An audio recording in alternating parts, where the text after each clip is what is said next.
मालेगावमध्ये तहसील कार्यालयात महसूल विभागाच्या वतीने आयोजित छत्रपती शिवाजी महाराज राजेश्वर समाधान शिबिर उत्साहात साजरे झाले। शासकीय विभागांनी नागरिकांना एकाच ठिकाणी सर्व सेवांचा स्टॉल उभारून प्रभावी सहभाग नोंदवला।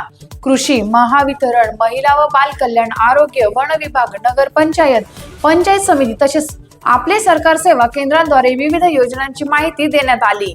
शिबिरात फेरफार, 7/12 दुरुस्ती, डिजिटल 7/12, जात, उत्पन्न, रहिवासी प्रमाणपत्रे, रेशन कार्ड आदी दाखल्यांचे वितरण अप्पर जिल्हाधिकारी ब्रिजेश पाटील यांच्या हस्ते करण्यात आले। तसेच पीएम किसान सामाजिक अर्थसहाय्य, पट्टे वाटप, ई मोजणी व स्वगणना या संदर्भात मार्गदर्शन करण्यात आले।